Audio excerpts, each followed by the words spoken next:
We're live.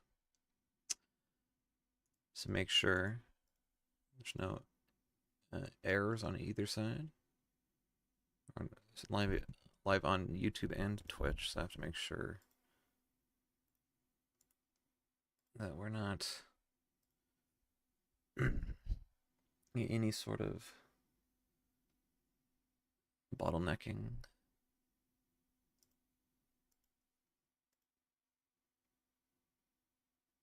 Yeah, that's what I thought. We are on the wrong category on Twitch. Even though I've changed this like several times.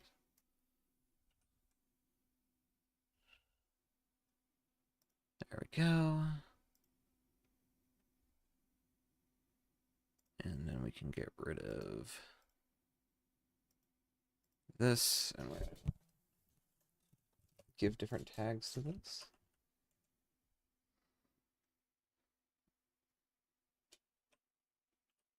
There we go.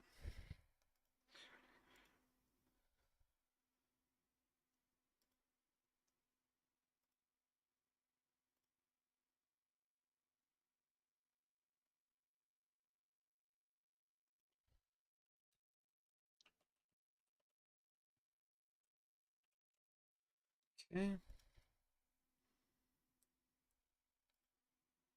Could also do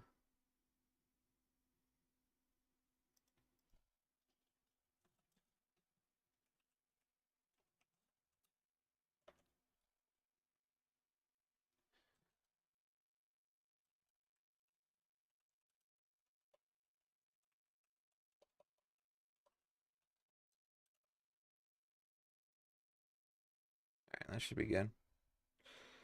Everything looks in order. So we're going to read probably just the first chapter of Watchmen. This is the big absolute edition, so it should be plenty legible. I will zoom in. Here we go.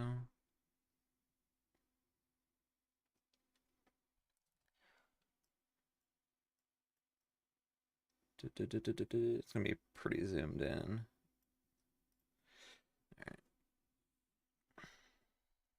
I'm gonna move it manually with my hands, so it shouldn't be too obnoxious. Actually, let's zoom out first, and then just give you the first page here. Watchmen written by Alan Moore, illustrated by Dave Gibbonson, and colored by John Higgins.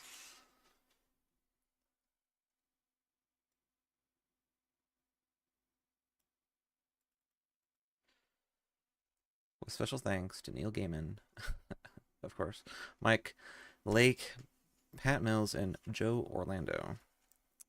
Yeah, those were a lot of the writers back in the day. Fortunately, Neil Gaiman has not. Hopefully, Alan Moore doesn't have any terrible history.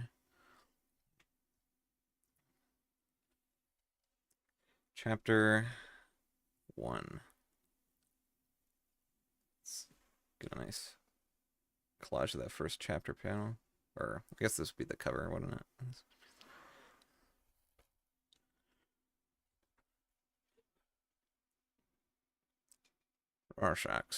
Rorschach's Journal, October 12th, 1985. Dog carcass. An alley this morning. Tire tread on burst stomach. This city is afraid of me. I have seen its true face. The streets are extended. One moment. Gutters, and the gutters are full of blood, and when the drains finally scab over, all the vermin will drown. I'm sorry, I am not in the right position. The accumulated filth of all their sex and murder will foam up about their waists, and all the whores and the politicians will look up and shout, "Save us!" And we'll look down and whisper, "No." They had a choice, all of them. They could have followed in the footsteps of good men, like my father, or President Truman, decent men who believed in a day's work for a day's pay. Sorry, I didn't move it. Instead, they followed the droppings of the droppings of leechers and communists, and didn't realize that they trailed over a precipice, no, precipice until it was too late. Don't tell me they didn't have a choice. Now the whole world stands on the brink, staring down into those liberals, down into this bloody hell. I gotta change the way I'm reading this. This is experimenting, and I wish this wasn't so shaky whenever I just barely moved. Now the whole world stands on the brink, staring down into bloody hell. All those liberals and intellectuals and smooth talkers, and all of a sudden nobody can think of anything to say.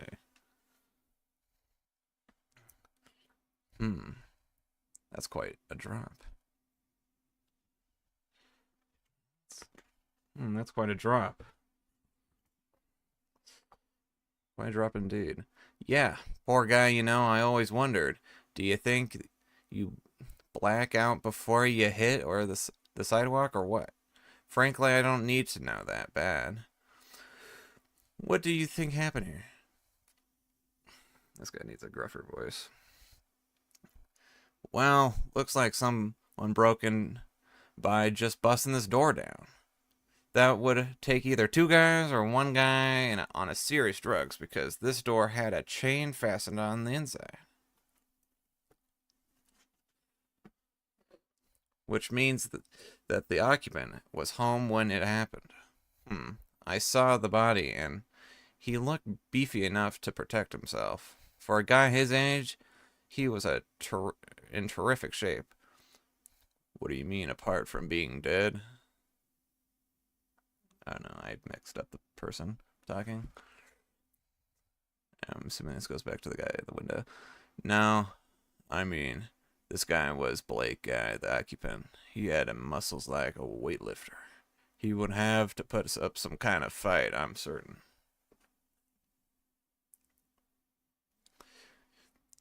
Yeah, well, looks like he lost maybe it was a couple of the guys and they just overpowered him. Maybe the data we gave suggests he's been doing some sort of overseas diplomatic work for years. A lot of classy, expensive accountant living. Maybe he's just got soft. He don't look too soft in this photograph. I wonder how he got that scar. It looks... Hey, this guy he's shaking hands with in the picture is the Vice President Ford. Hey, so it is. Well, listen, between you and me, I think we can rule him out as a suspect. A job like this just isn't his style. That'd be real funny if we had any better leads to go on. I mean, what is this? A little money got stolen, but no way is this a straight burglary. Somebody really had it in for this guy. I mean, how did he go out of the window? Maybe he just tripped against it. Forget it. That's a strong glass, man. You trip against it, and even a big guy like that, it don't break. I think you'd have to be thrown. Probably he said that. I think you'd have to be thrown. Well, if this Edward Blake was as big as you say he was, then one guy would never lift him. So where are you talking to assailants here? Which floor you want? Ground floor, please. Ground floor coming up. These are pretty short.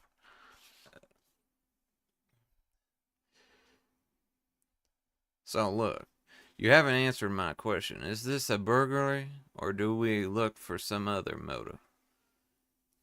Listen, it could just have been a burglary, maybe a bunch of knot tops, KT-28s or lewds. that what it says? Yeah, it must be. You know how it is, a lot of crazy things happen in a city this size. They don't all need motives. So what you're saying is, well, I'm saying let's not race too much dust over this one. We don't need any masked Avengers getting interested in cutting it. Masked Avengers getting interested in cutting in. Follow it up discreetly, sure, but in public? I would think the tall guy said that, yeah.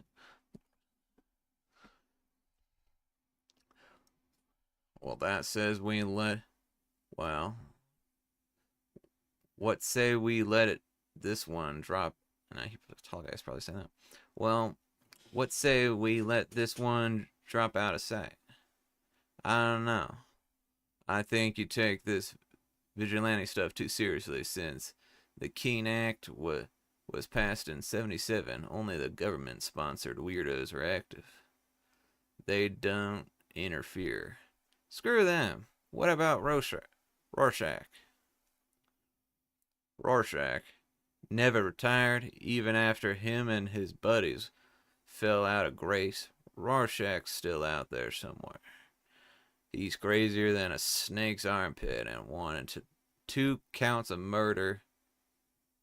2 counts murder 1. We got a cozy little homicide. I know he says all that. He said crazier than a snake's armpit and wanted 2 counts of murder 1. We got a cozy little homicide here.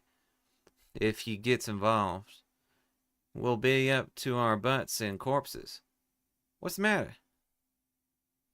Nothing. Just a shiver.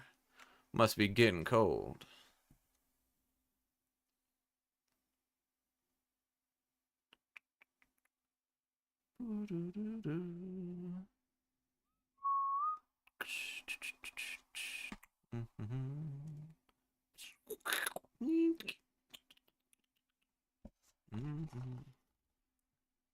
That's a big panel here.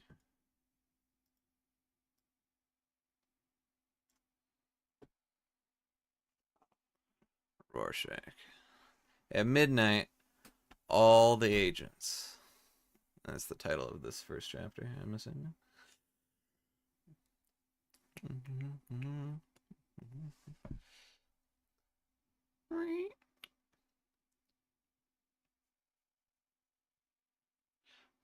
Huh.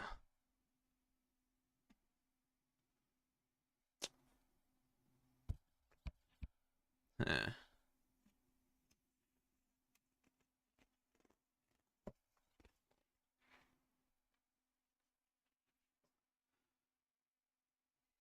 Hmm.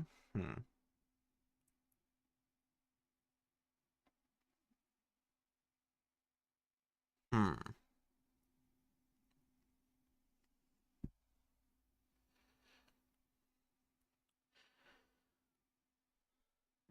Think of a voice for this.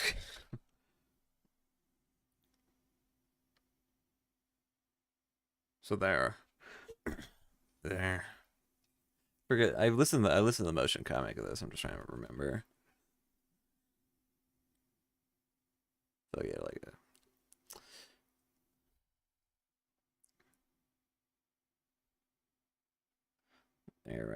there I was.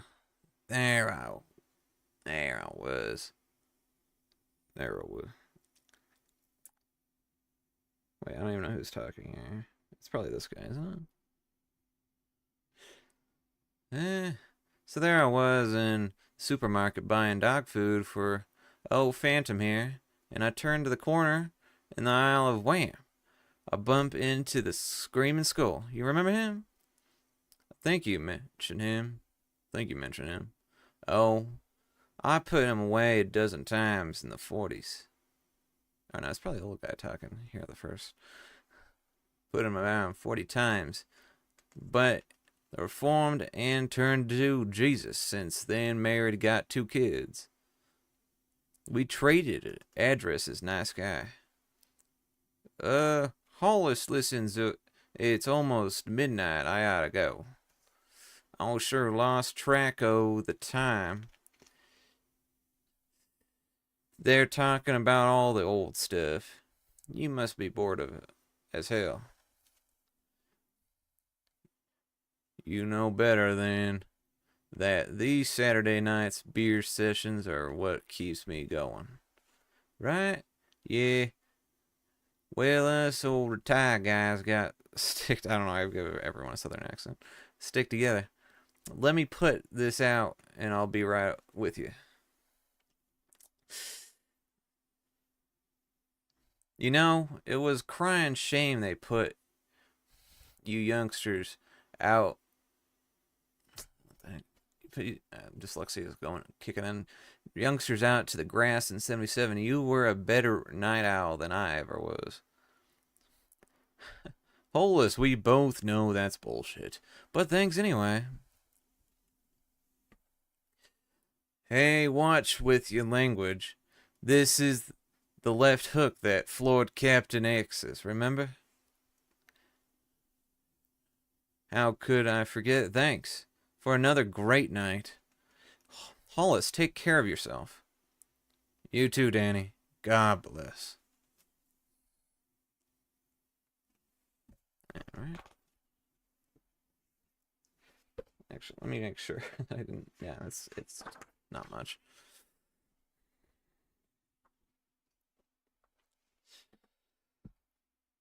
Look down your back stairs, buddy.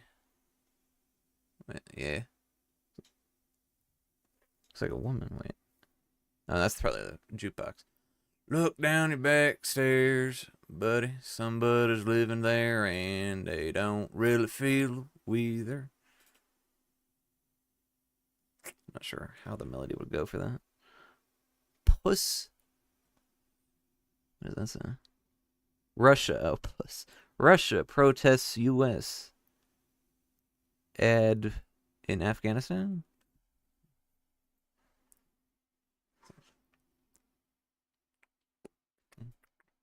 Mm-hmm. Dun, dun, dun, dun. Slop, slop, slop, lip. Hello, Daniel? Oh, slop, slorp, lip. Hello, Daniel. Oh, he's eating. Okay.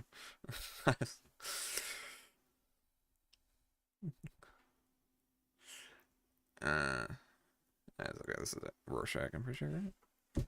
Yeah. Oh, Daniel. Got hungry. Wait and help myself to some beans. I don't know. I feel like he's got like a crazy Brooklyn accent, doesn't he? Oh, Brooklyn. Actually, I don't know where this takes place. I think it's in New York, right? Or is it a fictional city?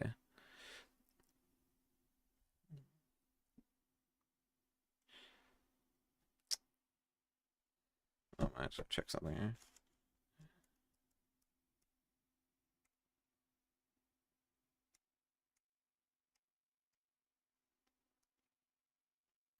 Okay.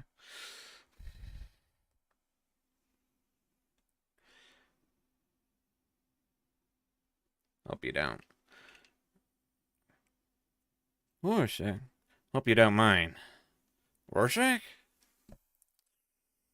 Uh, that is no. Of course I don't mind. Uh, so you want me to heat up those up for you or anything?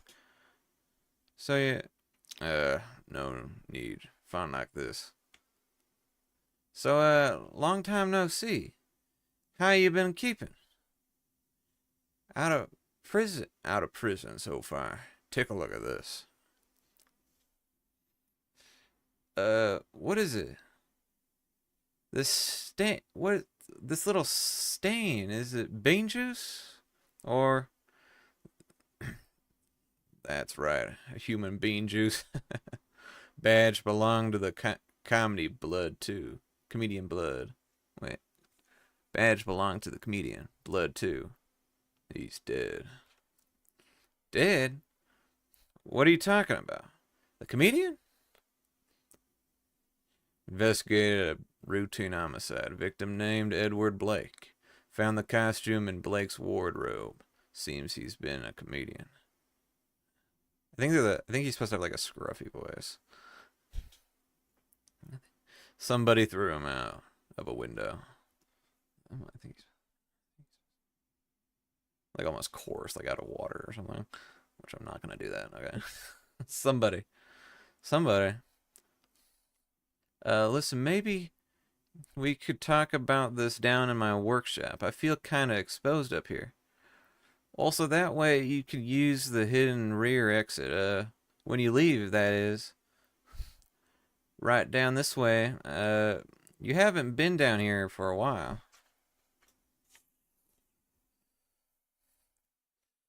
Never, never have a lot of dust. Never have you. Neither of you. What the? Oh my lord. Neither have you lot of dust. Neither have you lot of dust. I feel like I'm missing how you would pronounce that. Yeah, well, sometimes I come and sit down here for a while, but there doesn't seem much point since I'm retired. Listen, about the comedian, my I just have might have been in an ordinary burglary or something. Maybe the killer didn't know who Blake was. An ordinary burglar. Kill a comedian? Ridiculous. Him, I guess it doesn't. Him, I guess it doesn't seem very likely.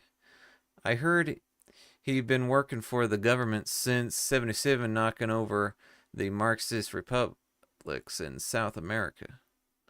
Maybe this was a political killing. Maybe. Or maybe someone's picking off costume heroes. Don't you think that'd be a little paranoid? That's what they're saying about me now. That I'm paranoid. The comedian, active for 40 years, men make a lot of enemies in that time. How's your friend Hollis Manson these days? Hollis? What does he? They were both Minutemen when Blake was 17. Mason was the first night owl. That book Mason wrote is he said some bad things about the comedian in it. Rorschach, I don't like what you're implying here. Hollis is an old man. If you're thinking about going over there and scaring him, implying nothing, just an observation. Anyway, thought I'd let you know in case somebody's running for in case somebody's running from masks. Better go now. Things to do. Yeah, well, the tunnel brings you out in a warehouse 2 blocks north. Yes, I remember. Used to come here often back when we were partners. Oh, yeah, those were great times. Rorschach, great times. Whatever happened to him? You quit.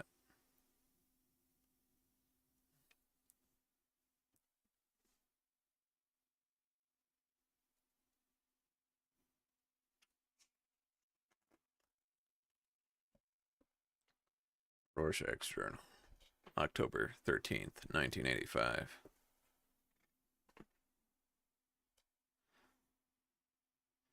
Slept all day awoken. At 4:37, landlady complaining about smell. She has 5 children by 5 different fathers. I am sure she cheats on welfare. Soon it will be dark. Beneath me is a awful city. It screams like a abattoir full of retarded children. New York. On Friday night, a comedian died in New York. Somebody knows why. Down there, somebody knows. Somebody. The dusk reeks of fortification and bad conscience. Oh my gosh. I'm like out of talking. I believe I believe I should. Wait, is this some other guy? No. It's like smoke floating up into the bubble. I, I believe I should. I believe I shall. I. What voice was I even using? I don't even remember. I. I believe I'll take my exercise.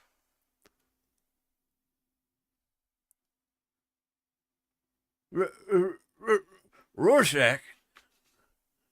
All right. How are you doing, fella? I'm fine, Harry. Happy. I'm fine. Happy, Harry. Yourself? Fine. Fine. I'm fine, and I am glad you're fine too. Oh God, please don't kill anybody. Guy went sidewalk driving Friday night. I don't think he was alone when it happened. Name was Edward Blake, friend of mine. Hey, you hear that? He's got friends. Must have changed his deodorant. Steve's, for good God's sake, shut up. I gotta take a leak.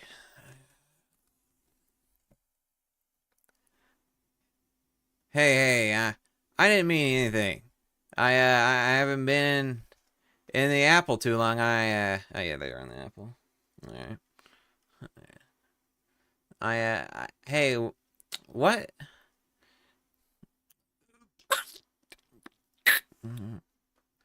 Ah! I've just broken this gentleman's little finger. Who killed Edward Blake? Ah!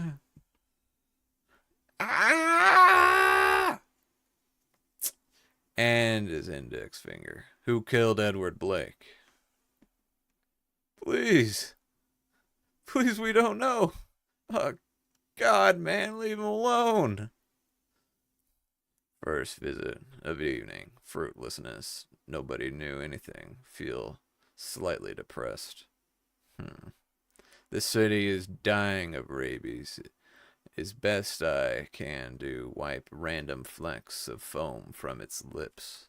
Never despair, never surrender.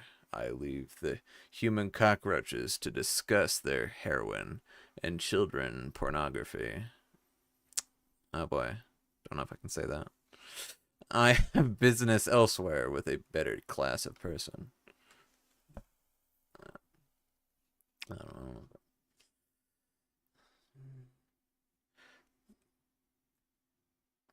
The comedian? Dead? Oh, who's saying that? It's gotta be a guy, right? But why? But why? You were supposed to be the world's smartest man, Veed. You tell me. I've never claimed to be anybody special, Rorschach. I just have some over enthusiastic PR men. Listen, could have been a political killing. Maybe the Soviets. Perhaps. Drieberg said the same thing. Don't believe it. America has Dr. Manhattan. Red's been run scared since 65. They'd never dare antagonize us. I think we've got a masked killer. Not necessarily. The comedian had plenty of other political enemies to choose from, even discounting the Russians. The man was practically a Nazi. He stood up for this country, V. He'd never let anybody retire him. Never cashed in on his reputation. Never set up a company selling posters and diet books and toy soldiers based on himself. Never became a prostitute. If that makes him a Nazi, you might as well call me a Nazi too. Oh, jeez. Rorschach, I know we were never friends, but Even so, you're being unfair. Nobody retired me. I chose to quit, adventuring and the public 2 years before the police strike made the keen act of necessary. Yes, good timing. I came here to warn you about the masked killer. The, so you didn't end up smartest man in the morgue, but I guess there's worse things to end up as be seeing you. Sure. Have a nice day.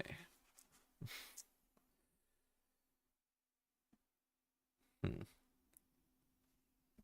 But in English, yeah. Says Doomsday Clock stands at 5 to 12. Warn experts, yeah, that's the end of the world clock. Rorschach's Journal. Rorschach's Journal, October 13th, 1985, 8:30 p.m. Sure is dark. Rock Rockefeller Rockefeller Military Research Center. Mean meeting the Veed left bad taste in my mouth. He is. What the heck is that? Is that an A? Pemarded? Oh no, premiered. That's what it is. No, pampered. Oh lord, pampered.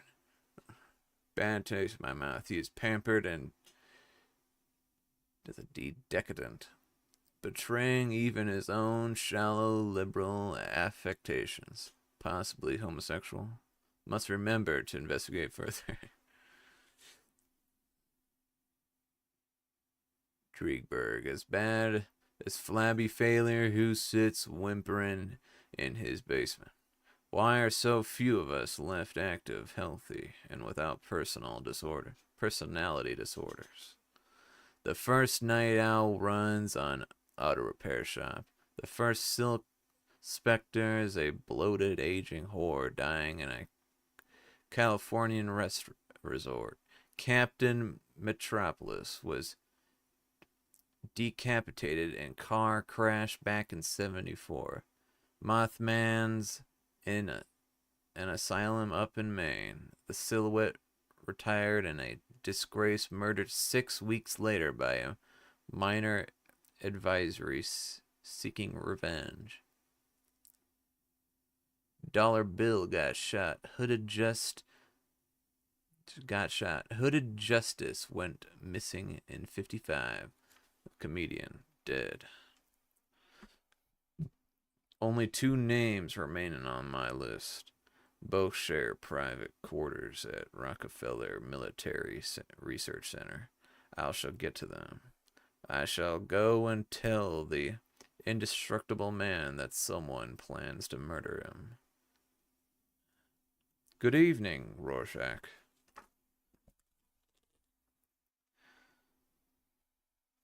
The full panel here. Good. Good evening. Oh my god, I can think of the stupid vampire. Good evening. Good evening, Dr. Manhattan. Wait. Wait. Are you doing here? What are you doing here?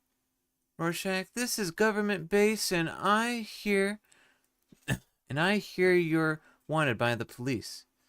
Good evening, Miss Jupiter. That's Juspizek. Juspizitsky?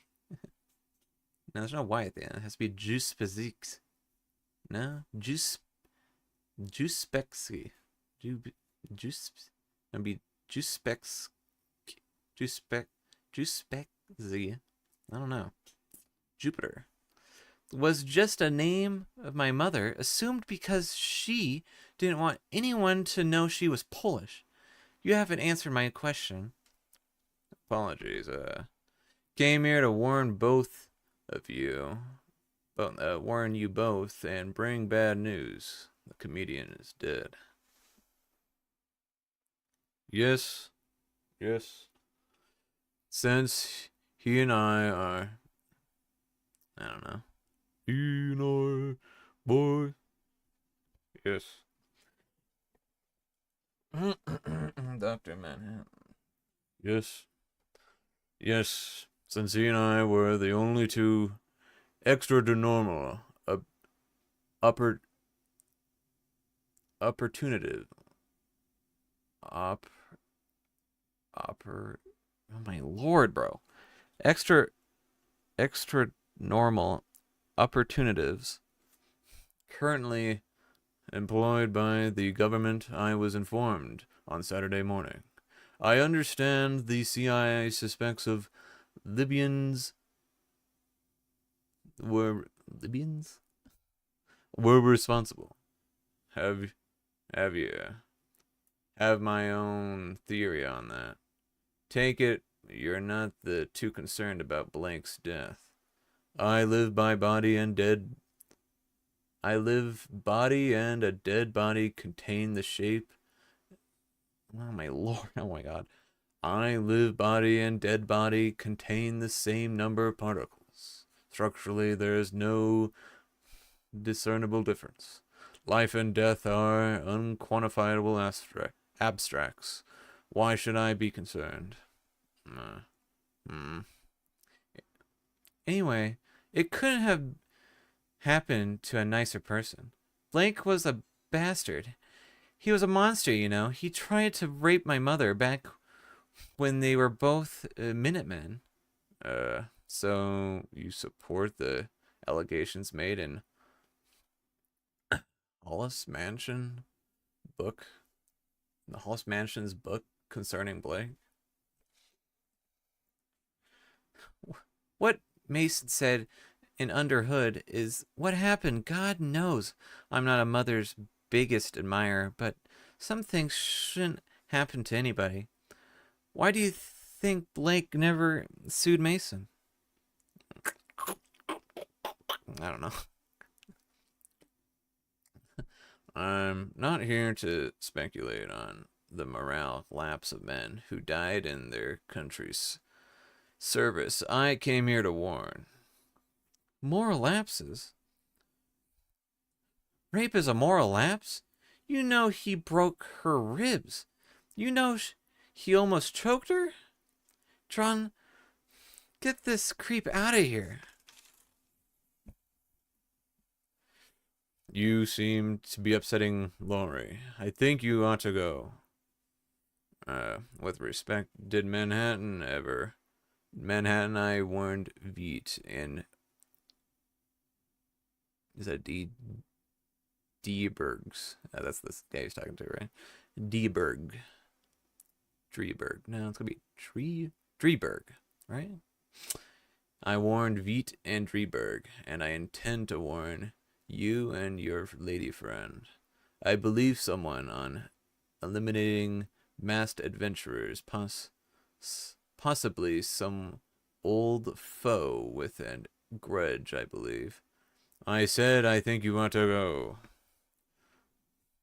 Spent a lot of time getting in to see you. Not leaving before I've had my say.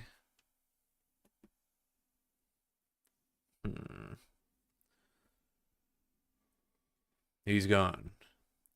Are you still upset? Yeah. I just don't like Rorschach. He's sick. Sick inside his mind. I don't like the way he smells or that horrible monotone voice or anything. The sooner the police put him away, the better. Alright, I was pretty spot on the voice then. John? Yes, Laurie? I was just thinking that I must be really itchy to let a maggot like Rorschach get to me like that. I just feel cooped up. Sometimes maybe I could use a night out. You know, Rorschach mentioned Dan Dreberg. We haven't seen him, Dan, in years. Maybe I'll call him up, ask him out to dinner. If you don't mind, that is. Of course not. I joined, but I don't think I'm close to locating a Gluno, which would completely validate supersymmetrical theory. if we could include it in the bestiary. Bestiary. Best bestiary. Oh my gosh. That's fascinating. I'll call Dan. Hello, Dan. Lori Juspadek. I don't know. I'm fine. How are you? Great. Listen, I just remembered I hadn't seen you in ages and wondered if you could have dinner sometime. Well, how about tonight? Raphael's at 9:30? That's terrific. John, oh yeah. John's in a pretty good shape. See you later, Dan. Bye. Rorschach's Journal, October 13th, 1985, 11:30 p.m. On Friday night, a comedian died in New York. Someone threw him out of a window, and when he hit the sidewalk, his head was driven up his own stomach. Oh, jeez. Nobody cares. Nobody cares but me. Are they right? Is it futile? Soon there will be war. Millions will burn. Millions will perish in sickness and misery. Why does one death matter against so many? Because there is good and there is evil. And evil must be punished even in the face of Armageddon. I shall not compromise in this, but there are so many deserving of retribution, and here is so little time, and there is so little time. Mm-hmm. Mm-hmm. Mm-hmm.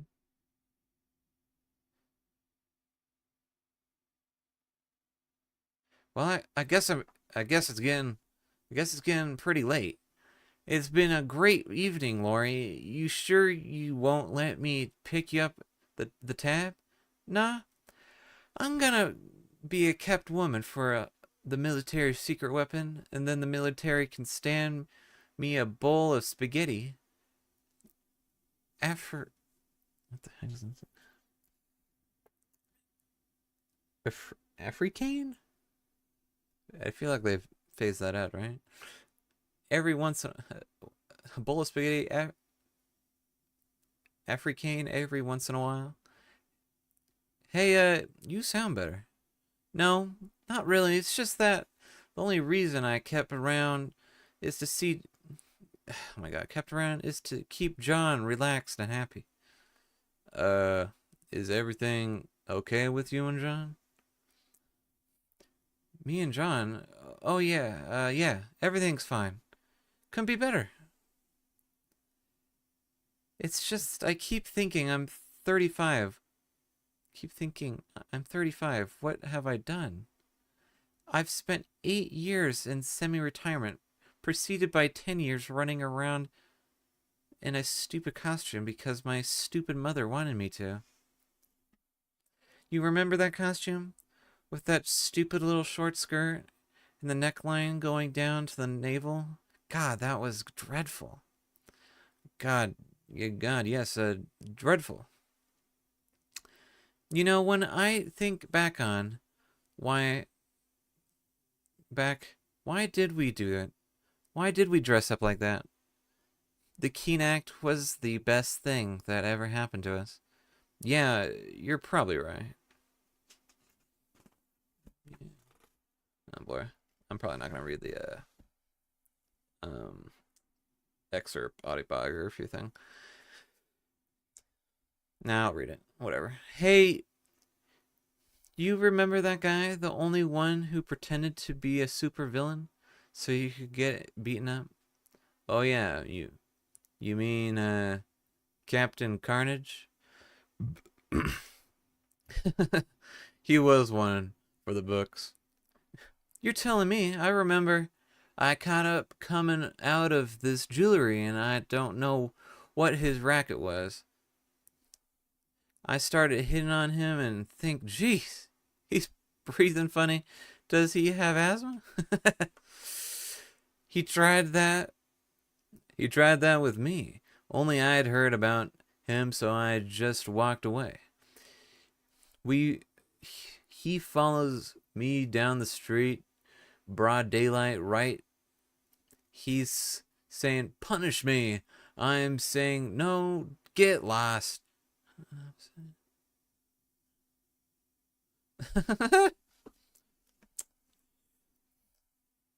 Whatever happened to him? Well, he pulled it on Rorschach, and Rorschach dropped him down the elevator shaft. Oh God, I'm sorry. That isn't funny. uh, no, I guess it's not. Jeez, that felt good. There doesn't seem to be so many laughs around these days. Well, what do you expect? The comedian's dead. At midnight, all the agents' superhuman crew go out and round up everyone who knows more than they do. Bob Dylan. Under the Hood. I think these are on all the issues that you can buy. We present here an expert from Holly Mason's autobiography, Under the Hood, leading up to the time when he became the masked adventurer, Night Owl, reprinted with permission of the author.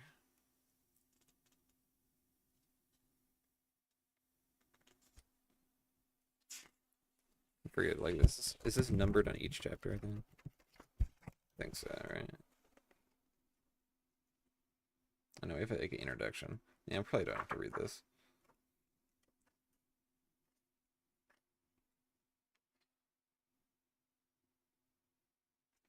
I mean, we'll read it anyways. It's part of the world. The lady who works in the grocery store at the corner of my block is called Dennis. And she's... Let me zoom in here. And she's one of America's greatest unpublished novelists.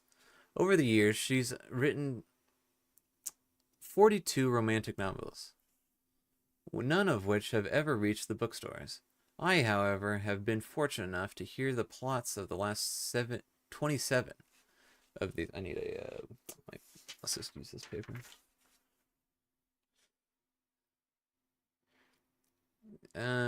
27 of these recounted installments by the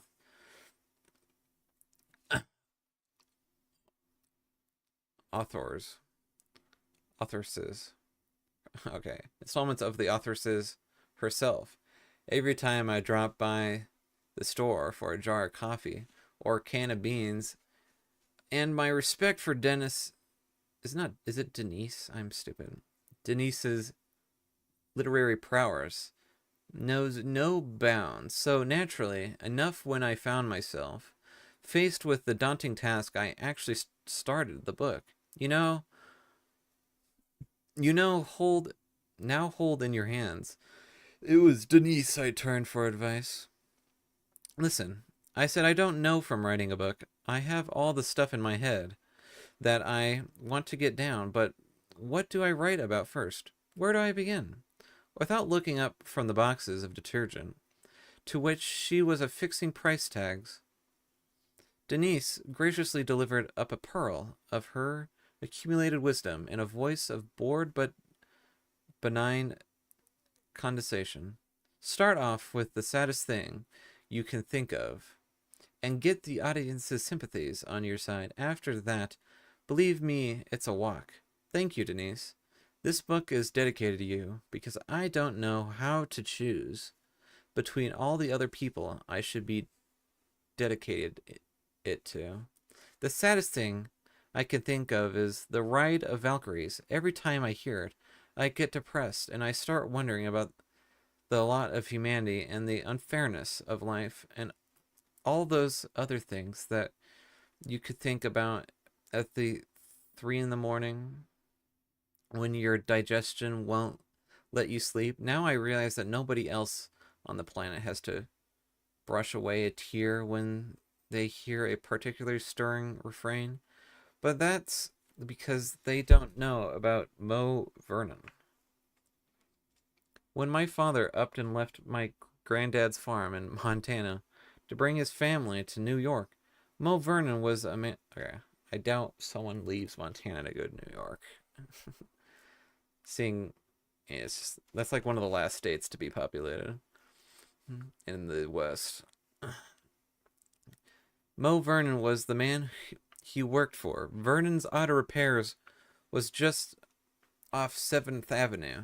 And although it was only 1928, it became a state in 1989.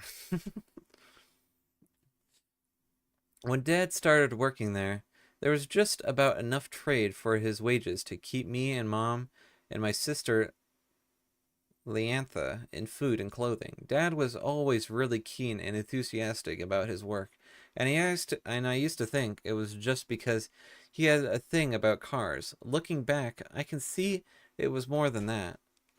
I must have meant so much to him, just to have a job and to be able to support my family.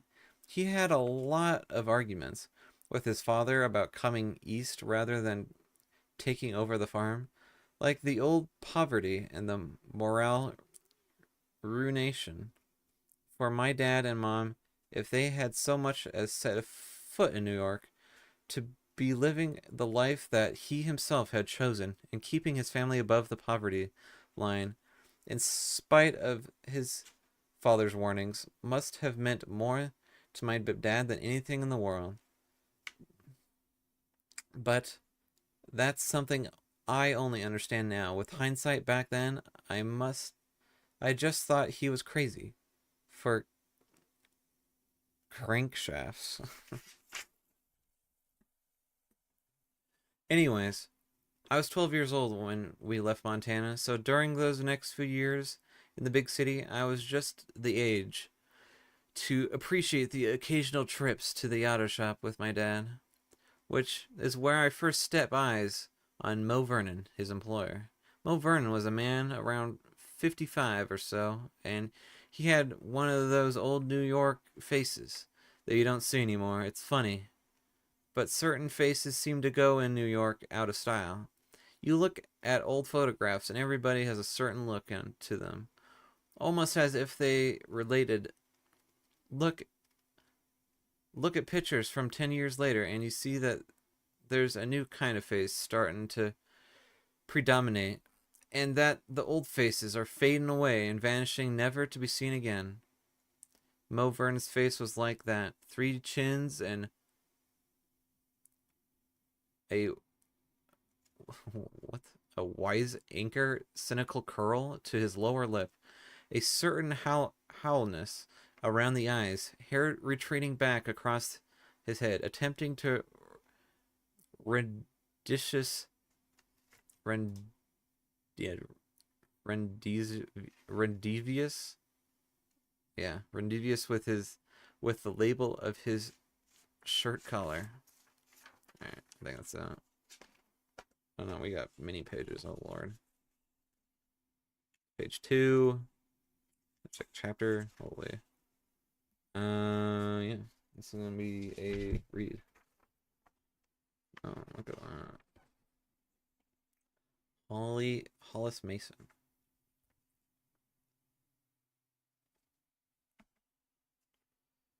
Vernon Auto Repair. 1928. Left to right. My father, myself, age 12. Mo Vernon, Fred Moltz.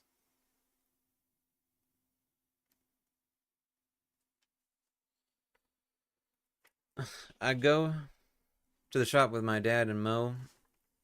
We sitting there in his office, which had glass sides so he could watch the men working sometimes. If my father wanted to check something out with Mo before going ahead with his work, he'd send me over to the office to do it for him, which meant that I got to see the inside of Mo's inner sanctum. Or rather, I got to hear them. You see, Mo was an opera buff. He had one of the new gramophones over in the corner of his office, and all day he'd used to play scratchy old 78 recordings of his favorites.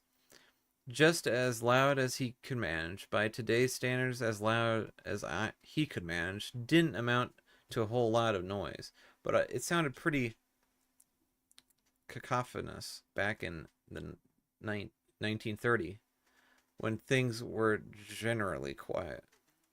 The only thing that was peculiar about Moe and his sense of humor, as represented by all the stuff he used to keep in the top right side drawer of his desk.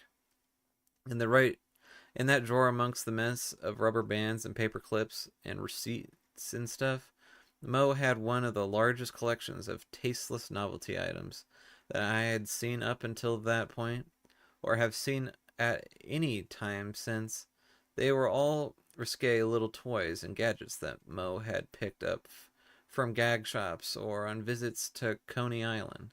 But it was the sheer rage of them that was overwhelming. Every cheap blue gimmick that you can remember your dad bringing home when he'd been out drinking with the boys and embarrassing your mom with every ballpoint pen with a girl on the side whose swimsuit vanished when you turned it upside down.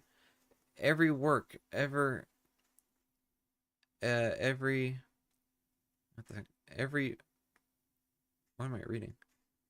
Turn upside down. Every salt and pepper cruet set shaped like a woman's breasts. Every plastic dog mess. Moe had the works. Every time anybody went into the office, he tried to startle them by displaying the latest plaything. Actually, it used to shock my dad more than it did me. I didn't think he'd like the idea of his son being exposed to that kind of stuff, probably because of all the moral warnings my grandfather had impressed upon him.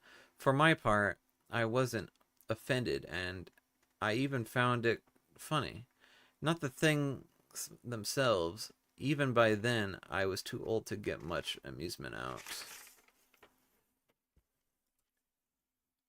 of stuff like that. What I found funny was that for no apparent reason a grown man should have a desk drawer full of such ludicrous devices.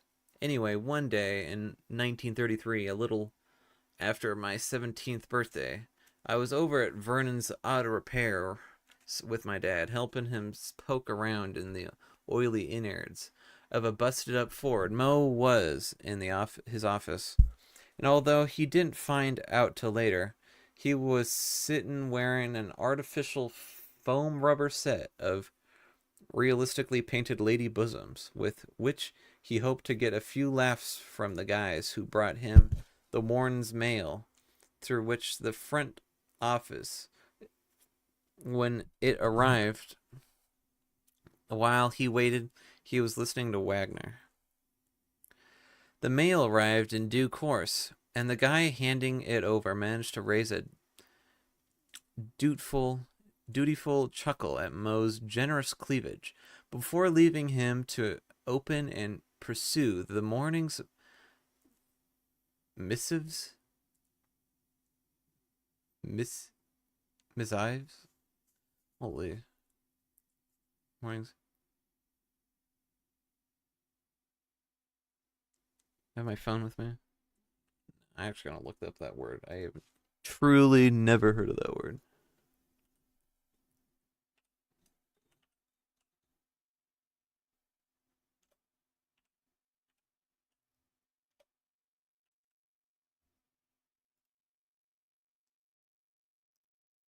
Missive. Missive. That's what I thought. It's formal. A letter, especially a long official one. Okay. That's what I figured. Morning's missives. Amongst these, again, as we count out later, there was a letter from Moe's wife, Beatrice, informing him that for the past 2 years she'd been sleeping with Fred Motes, the senior and most trusted mechanic employed at Vernon's Auto Repairs, who usually hadn't shown up for work on the particular morning. This, according to the concluding paragraphs of the letter, was because Beatrice had taken all the money out of the joint account she shared, with her husband and had departed with Fred for Ch- Chihuahua? Tijuana? Chihuahua? I don't know, all these island states, I'd imagine. Island countries. The first anyone in this workshop knew about this was when the door of Moe's office slammed open and the startlingly loud and cracking rendition of Ride of the Valkyries, okay, blasted out from within, framed in the doorway with tears in his eyes and a crumpled letter in his hand. Moe stood dramatically with all eyes turned toward him. He was still wearing the set of artificial breasts, almost inaudible above the rising strains of Wagner swelling behind him. He spoke with so much hurt and outrage and offended dignity fighting for possession of his voice that the end result was almost toneless.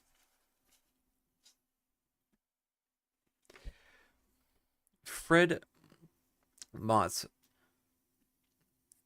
has had carnal knowledge of my wife, Beatrice, for the past 2 years.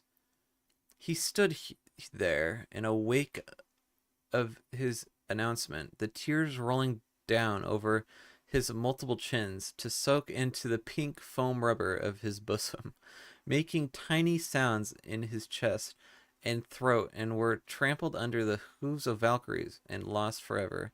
And everybody started laughing. I don't know what it was. He could see he was.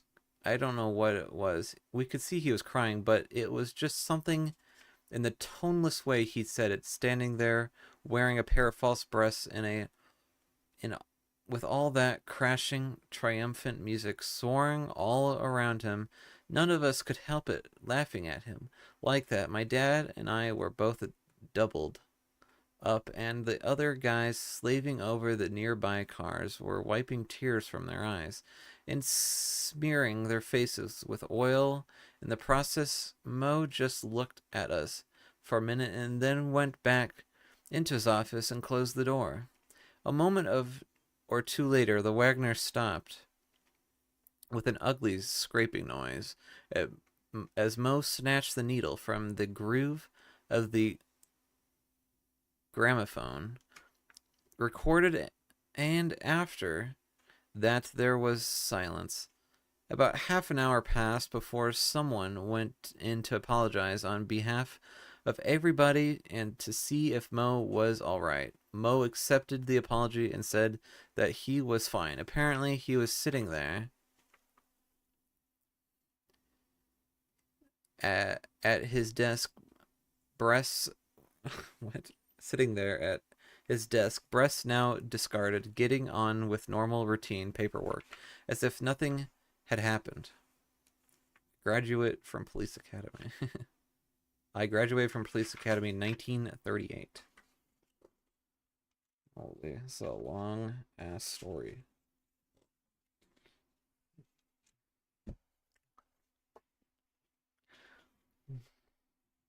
That night, he spent he sent everybody home early. All right. There's not even a picture on that one. Oh. That night, he sent everybody home early. Then run a tube from the exhaust of one of the shop's more operational vehicles in through the car's window. He started up the engine and drifted off into a final bitter sleep amongst the carbon monoxide fumes. His brother took over the business and even eventually reemployed Fred Motes as chief mechanic. And that's why the Ride of Valkyries is the saddest thing I can think of, even though it's somebody else's tragedy rather than my own. I was there and I laughed along with all the rest. And I guess that makes me part of the story too. Now, if Denise's theory is correct, I should have a full sympathy, and the rest will be about maybe It's safe to tell you why I'm crazier than Vernon ever was. I didn't have a drawer full of erotic novelists, but I guess I had my own individual quirks. And although I never worn a set of false bosoms in my life, I've stood there dressed in something just as strange with tears in my eyes while people died laughing. Part 2, Chapter 2. By 1939, I was 23 years old and had taken a job in New York City's police force. I've never really examined until now just why I should have chosen that particular career, but I guess it came and resulted a number of things. Foremost amongst these, probably my grandfather. Even though I resented the old man for the amount of guilt and pressure and re recrimina recriminals recrimin recrimination he'd subjected my dad to. I suppose that the simple fact of spending the first 12 years of my life living in my grandfather's proximity had inevitably stamped a certain set of moral values and conditions upon me. I was never so extreme in my beliefs concerning God, the family, and the flag of my father's father, but if I look at myself today, I can see the basic notions of decency, with where passed down direct from him to me. His name was Hollis Wordsworth Mason, and perhaps because my parents had flattered the old man by naming me after him, he always took a special concern over my upbringing and moral instruction.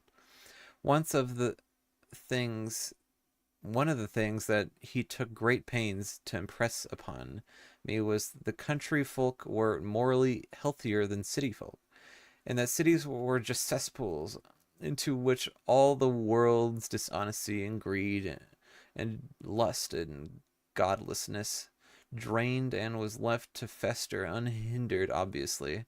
As I got older and came to realize how much drunkenness and domestic violence and child abuse was hidden behind the neighborly facade of some of these lonely Montana farmhouses, I understood that my grandfather's appraisal had been a little one-sided. Nevertheless, some of the things that I saw in the city during my first few years here filled me with a sort of ethical revolution that I couldn't shake off to some degree. I still can't. The the pimps, the pornographers, the protection artists, the landlords who set dogs on their elderly tenants when they wanted them out to make way for more lucrative custom, the old men who touched little children, and the callous young rapists who were barely old enough to shave. I saw these people all around me, and I'd feel sick to my gut at the world and what was becoming worse. Were Worse were there were times when I'd upset my dad and mom by loudly wishing I was back in Montana. Despite everything, I wished no such thing, but sometimes I'd be mad at them, and it seemed like the best way to hurt them, to reawaken all those old doubts and worries and sleeping dogs of guilt. I'm sorry I did it now, and I wish I could have told them that while they were alive, I wish I could have told them that they were right to bring me to the city, that they did the right thing to buy me. I wish I could have let them know that their lives would have been so much easier. When the gap between the world of the city and the world of my grandfather had presented to me as right as the good became too wide and depressing to tolerate, I'd turned to my other great love, which was pulp adventure fiction, despite the fact that Hollis Mason Sr. would have had nothing but scorn and loathing for all those violent and garish magazines, there was a sort of prevailing morality in them that I'm sure he would have responded to. The world of Doc Savage and the Shadow was one of the absolute values. There was in the good was never in the slightest doubt, and there were what was evil inevitably suffered some fitting punishment in the notion of good and justice espoused by Lamont Cranston in his slouch hat and blazing automatic seemed a long way from what of the fierce and taciturn old man I remember him sitting up alone into the Montana night with the no company save his Bible. What? With no company save his Bible, but I can't help feeling that if the two had ever met, they'd have found something to talk about. For my part, all those brilliant and resourceful sleuths and heroes offered a glimpse of a perfect world where morality worked the way it was meant to. Nobody in Doc Savage's world ever killed themselves except thwarted kamikaze assassins or enemy spies with cyanide capsules. Which world would you rather live in if you had a choice? Masked Adventures make the front page. New York Gazette, October 14th, 1938. Note artist's impression of the hooded vigilante.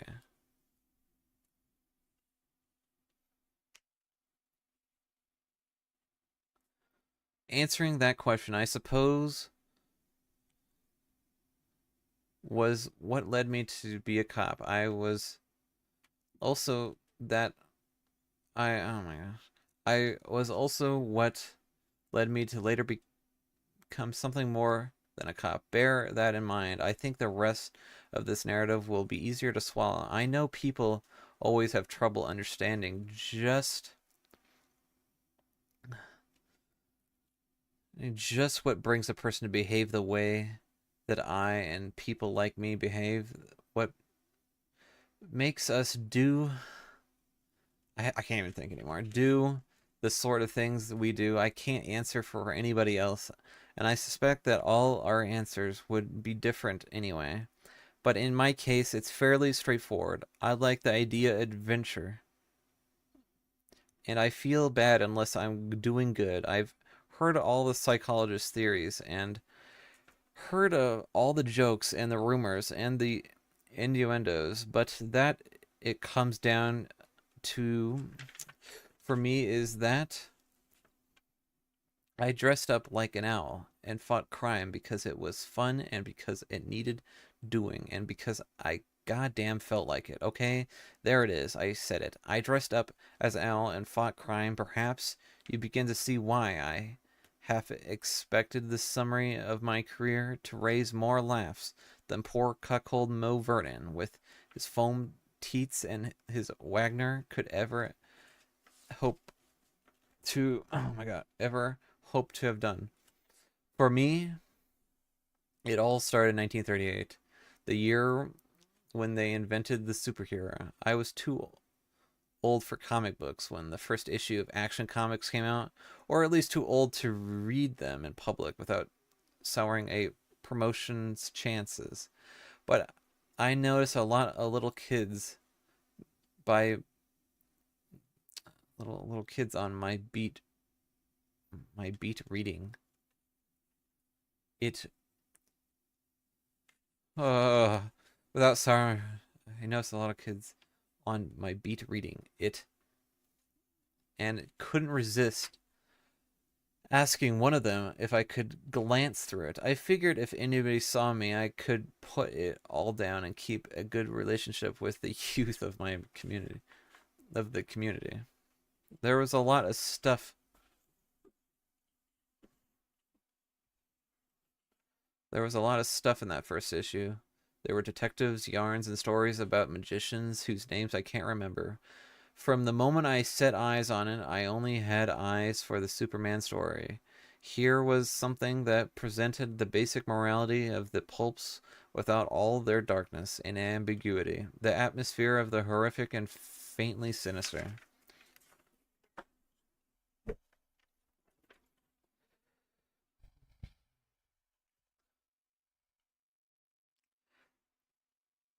That hung around the shadow was nowhere to be seen in the bright primary colors of Superman's world, and there was no hint of repressed sex urge which had sometimes been apparent in the pulps of my discomfort and embarrassment. I'd never been entirely sure what Lamont Cranston was up to with the Margot Lane, but I'd bet it was nowhere near as innocent and wholesome as Clark Kent relationship with her namesake Lois, namesake Lois of Louise. And of course, all of these old characters are gone and forgotten now, but I'm willing to bet that there are at least a few older readers out there who will remember enough to know that I'm talking about anyway. Anyway, suffice it to say that I read that story through about 8 times before giving it back to the complaining kid that I snatched it from. It set off a lot of things I'd forgotten about deep inside me and kicked all those old fantasies that I'd had when I was 13 and 14 back into gear.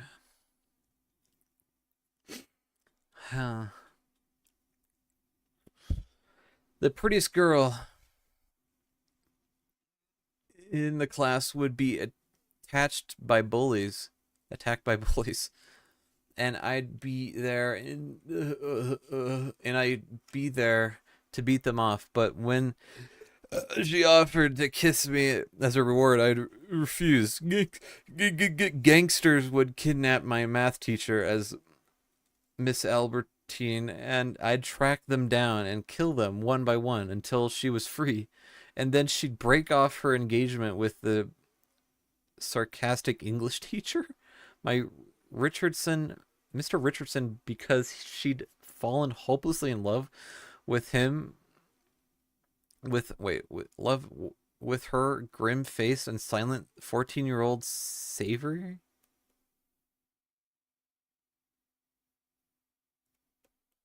Okay. All of this stuff came flooding back as I stood there, gawking at the hijacked comic book, and even though I laughed at myself for having a certain such transparent juvenile fantasy, I didn't laugh as hard as I might have done. Not half as hard as I laughed at Mo Vernon, for example.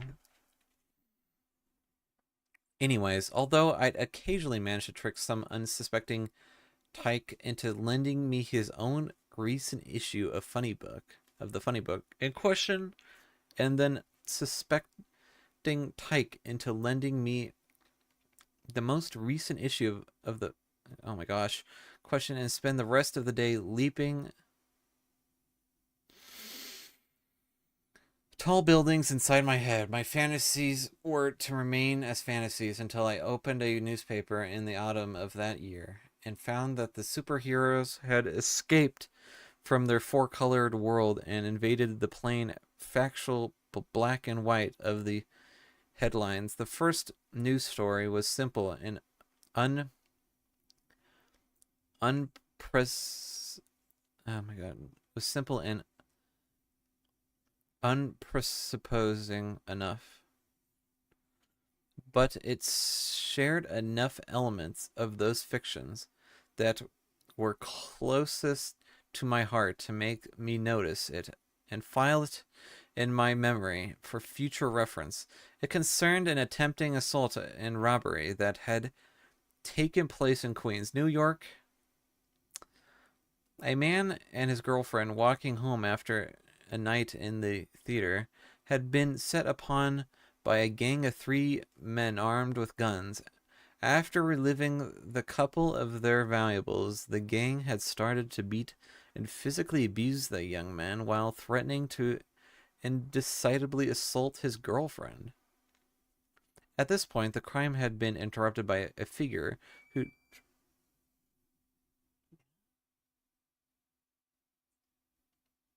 Time for. Oh.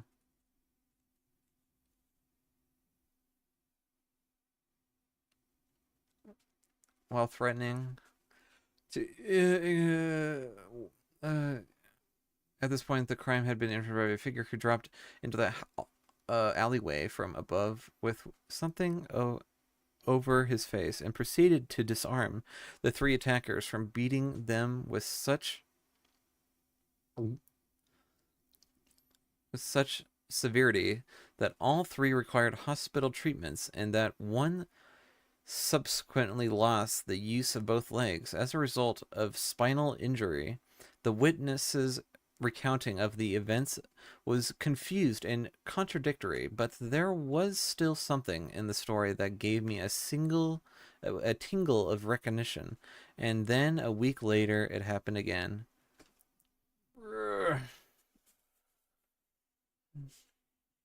Reportage of the second instance was more detailed. A supermarket stick up had been prevented thanks to the intervention of a tall man built like a wrestler, who wore a black hood and cape and also wore a noose around his neck.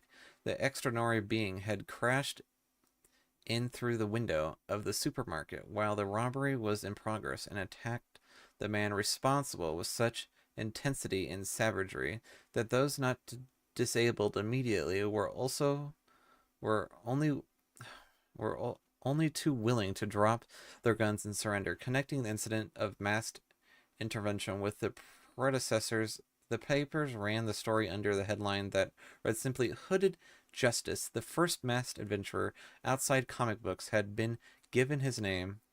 Rereading that news item, I knew that I had to be the second. I found my vocation.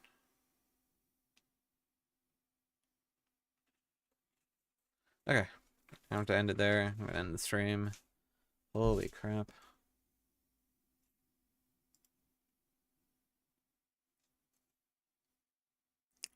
That's the first chapter of Watchmen. Encourage you all to go read it yourself, because I'm not going to read anymore, because I probably wouldn't be allowed to. Probably not even allowed to read the first chapter, but I did anyways.